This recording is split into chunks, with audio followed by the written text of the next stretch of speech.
ভাবুন তো, দেশের সর্বোচ্চ আদালত সুপ্রিম কোর্টে চলছে গুরুত্বপূর্ণ শুনানি।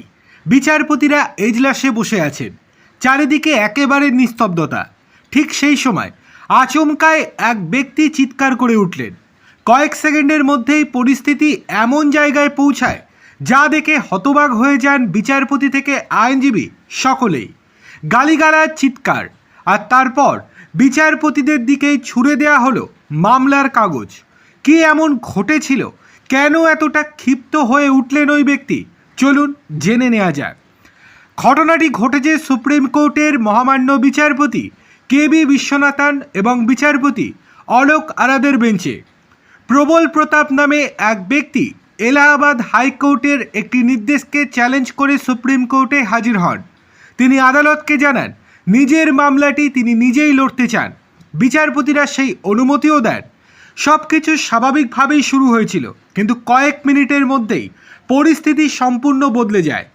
মামলার বিষয় নিয়ে যুক্তি দেওয়ার বদলে প্রবল প্রতাপ আদালতকেই নির্দেশ দিতে শুরু করেন। তিনি দাবি করেন লখনৌর এক পুলিশ আধিকারিকের বিরুদ্ধে অবিলম্বে এফআইআর করার নির্দেশ দিতে হবে।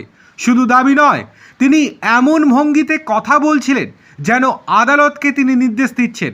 এই কথা শুনে মহামান্য বিচারপতি বিশ্বনাথন অবাক হয়ে প্রশ্ন করেন, আপনি কি আমাদেরকে নির্দেশ দিচ্ছেন? এই প্রশ্নের পরেই যেন পরিস্থিতি আরও খারাপ হয়ে যায়। প্রবল প্রতাপ উত্তেজিত হয়ে পড়েন, তার গলার স্বর ক্রমশ চড়তে থাকে। এজলাসে উপস্থিত আইনজীবীরা বিষয়টি বুঝতে পেরে তাকে শান্ত করার চেষ্টা করেন, কিন্তু তিনি কারোর কথাই শুনছিলেন না।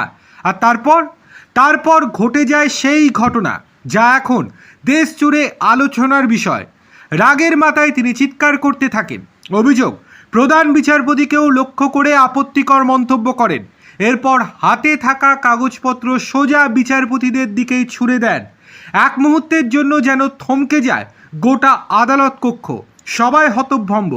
পরিস্থিতি নিয়ন্ত্রণের বাইরে চলে যেতে দেখে নিরাপত্তারক্ষীরা দ্রুত এগিয়ে আসেন। তাকে ধরে আদালত কক্ষের বাইরে নিয়ে যাওয়া হয়। অনেকে ভেবেছিলেন এবার হয়তো তার বিরুদ্ধে কঠোর ব্যবস্থা নেওয়া হবে, কারণ দেশের সর্বোচ্চ আদালতে এমন আচরণ অত্যন্ত বিরল। কিন্তু এখানেই আসে সবচেয়ে বড় মোড়। বিচারপতিরা তার বিরুদ্ধে কোনো শাস্তিমূলক ব্যবস্থা নেওয়ার নির্দেশ দেননি, বরং তারা বলেন আমরা হতাশ কিন্তু তার প্রতি সহানুভূতিশীল।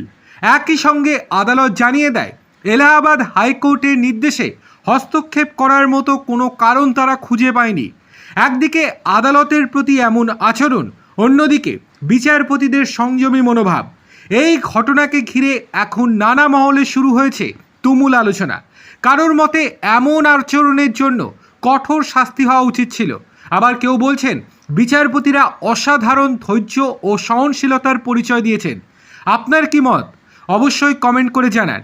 আর ভিডিওটি ভালো লাগলে লাইক করুন, বন্ধুদের সঙ্গে শেয়ার করুন এবং এমন গুরুত্বপূর্ণ খবর সবার আগে পেতে চ্যানেলটি সাবস্ক্রাইব করতে ভুলবেন না।